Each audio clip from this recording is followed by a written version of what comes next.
मैं हूँ तेजस्विनी और आप सुन रहे हैं रूहानी रातें। आज मैं आपको लेकर चल रही हूँ राजस्थान के कोटा शहर में, चंबल नदी की लहरों को छूते हुए एक ऐसे शाही भवन में जिसकी दीवारों में इतिहास और रहस्य की कई परतें एक दूसरे में उलझी हुई हैं। इस जगह का नाम है बृजराज भवन पैलेस। नाम सुनकर शायद आपके मन में एक खूबसूरत हेरिटेज होटल की तस्वीर बनती होगी, और आप गलत भी नहीं हैं। लेकिन ये सिर्फ एक आलीशान महल नहीं, बल्कि भारत की सबसे प्रेतबाधित जगहों में से एक है, जहां आज भी गुजरे वक्त की एक आत्मा पहरा देती है। इसकी कहानी शुरू होती है आज से लगभग 200 साल पहले, साल 1830 के आसपास, जब इसे ईस्ट इंडिया कंपनी ने बनवाया था। उस वक्त ये एक पॉलिटिकल एजेंट के रहने के लिए बनाया गया बंगला था, एक ऐसा अफसर जो अंग्रेजी हुकूमत और कोटा रियासत के बीच की एक अहम कड़ी था। तब इसे द एजेंसी बंगला के नाम से जाना जाता था। आज़ादी के बाद ये कोटा के राज परिवार के पास आ गया और 1980 के दशक में इसे एक हेरिटेज होटल में बदल दिया गया। हालांकि आज भी इसका एक हिस्सा शाही परिवार के निजी इस्तेमाल में है। और यहीं से जुड़ती है इस महल की सबसे खौफनाक कहानी, मेजर बर्टन की आत्मा की कहानी। साल था 1857। जब पूरे भारत में अंग्रेज़ों के खिलाफ विद्रोह की आग भड़क उठी थी, तब मेजर बर्टन कोटा में ब्रिटिश सरकार के मुख्य प्रतिनिधि थे। जब बगावत की चिंगारी कोटा पहुंची, तो विद्रोही सिपाहियों ने इसी एजेंसी बंगले को चारों तरफ से घेर लिया था। उस वक्त मेजर बर्टन अपने 2 बेटों फ्रांसिस और आर्थर के साथ इसी बंगले में फंसे हुए थे। उन्होंने मदद के लिए संदेश भेजे, लेकिन कोई मदद उन तक नहीं पहुंची। उनके सारे नौकर चाकर अपनी जान बचाकर भाग चुके थे। 5 घंटों तक वो पिता और उसके दोनों बेटे बंगले के भीतर से ही दुश्मनों का सामना करते रहे। लेकिन जब बचने की कोई उम्मीद नहीं बची, तो उन्होंने आत्मसमर्पण कर दिया। और फिर वही हुआ जिसका डर था।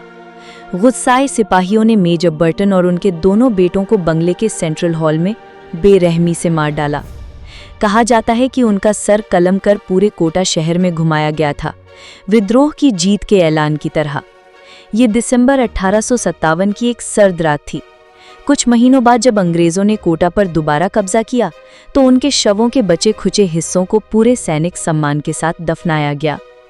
लेकिन शायद यही दर्दनाक घटना इस महल की दीवारों में हमेशा के लिए बस गई और इसे उन कहानियों से जुड़ गई जिनके लिए बृजराज भवन आज भी जाना जाता है। कहते हैं मेजर बर्टन की आत्मा आज भी उसी हॉल में भटकती है जहां उनकी हत्या हुई थी। कई मेहमानों और होटल के स्टाफ ने एक अजीब सी बेचैनी और किसी के आसपास होने का एहसास महसूस किया है। कभी छत पर तो कभी बगीचे में भारी कदमों की धीमी आहटें सुनाई देती हैं। और फिर वो किस्सा जो पीढ़ियों से सुनाया जा रहा है, गार्ड वाला किस्सा। कहते हैं कि अगर कोई सिक्योरिटी गार्ड रात में ड्यूटी पर ऊँघता हुआ या सिगरेट पीता हुआ पाया गया, तो उसे एक जोरदार अनदेखा थप्पड़ पड़ता है।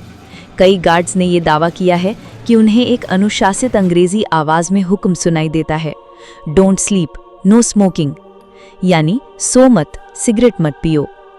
कोटा की पूर्व महारानी ने खुद 1980 में एक ब्रिटिश पत्रकार को दिए इंटरव्यू में बताया था कि उन्होंने कई बार मेजर बर्टन की धुंधली सी आकृति को हॉल में या सीढ़ियों पर देखा है। एक ऐसी परछाई जो अस्पष्ट थी, पर उसका होना साफ महसूस होता था। लेकिन वो आत्मा किसी को नुकसान नहीं पहुंचाती, वो बस अनुशासन बनाए रखती है।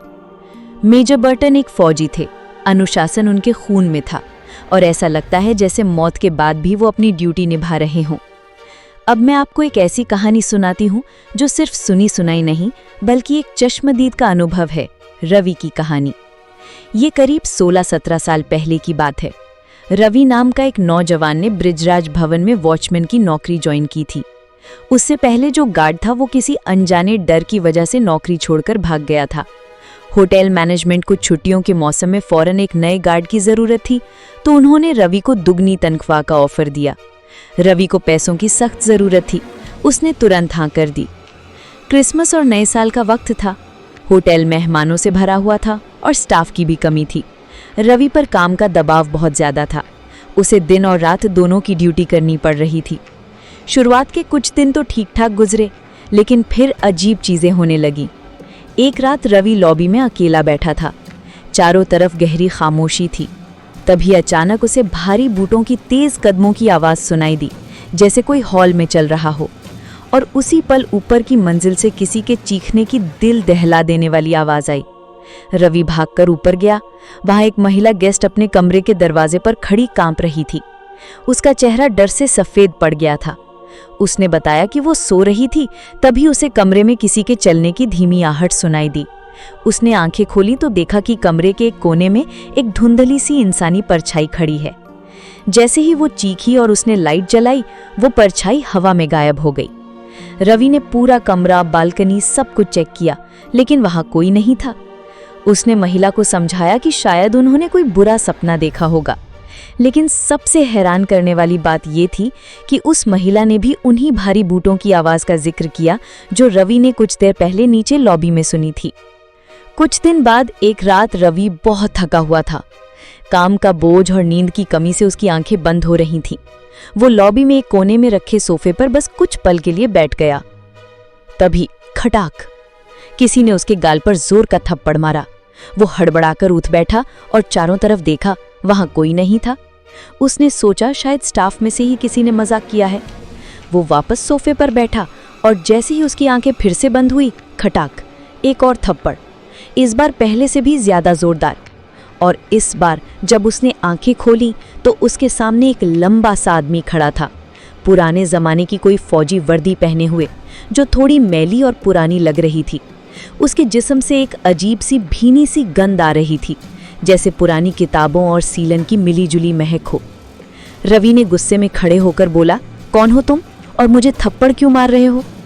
उस आदमी ने एक भारी अंग्रेजी लहजे वाली हिंदी में जवाब दिया, मेरा नाम मेजर बर्टन है। जब मैं मरने के बाद भी यहाँ पहरा दे रहा हूँ तो तुम जिंदा होकर ड्यूटी पर सो कैसे सकते हो? ये सुनते ही रवि के पैरों तले जमीन खिसक गई। वो आदमी मुड़ा और हॉल में आगे बढ़ने लगा और जाते जाते रवि ने फिर वही आवाज सुनी, भारी बूटों की टक टक टक। उसी वक्त होटल का नाइट मैनेजर शायद शोर सुनकर वहां आ पहुंचा। उसने रवि की हालत देखी और सीधे पूछा, क्या हुआ, मेजर साहब दिखे क्या? रवि हैरान था। मैनेजर को पहले से सब पता था। मैनेजर ने उसे बताया कि ये सब यहाँ सालों से हो रहा है। मेजर बर्टन की आत्मा आज भी होटल में मौजूद है। वो ड्यूटी पर लापरवाही, खासकर सोने वाले गार्ड्स को बिल्कुल पसंद नहीं करते हैं। वो उन्हें थप्पड़ मारते हैं और कभी कभी मेहमानों को भी दिख जाते हैं। ये सब होटल स्टाफ के बीच एक खुला राज था। मैनेजर ने बताया कि मेजर बर्टन को शायद कभी शांति नहीं मिली। यही वजह थी कि पहले वाला गार्ड नौकरी छोड़कर भाग गया था और शायद उससे पहले वाले भी। ये एक सिलसिला बन गया था। नया गार्ड आता, मेजर से उसका सामना होता और वो डर के मारे नौकरी छोड़ देता। तो जो कहानी आपने शुरू में सुनी थी कि यहाँ ड्यूटी पर सोना मना है, वो सिर्फ एक किंवदंती नहीं थी, वो एक हकीकत थी। रवि का अनुभव उसका सबसे बड़ा सबूत था। अब अगर हम पूरी तस्वीर को जोड़कर देखें तो हमारे सामने एक ऐसी आत्मा है जिसकी पहचान साफ है, मेजर चार्ल्स बर्टन।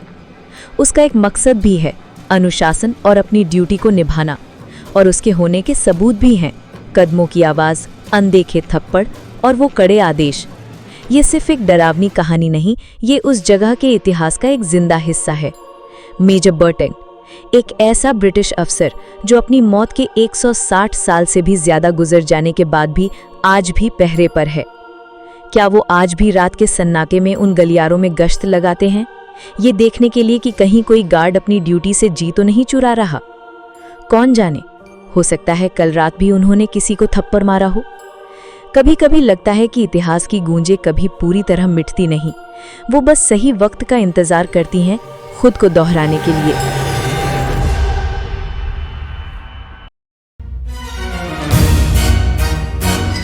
सुनने के लिए धन्यवाद। आप सुन रहे थे रूहानी रातें, हर शुक्रवार को विशाल की खामोशी भरी आवाज में और हर शनिवार को तेजस्विनी की रहस्यमय प्रस्तुति में। सुनिए सिर्फ YouTube पर रूहानी रातें।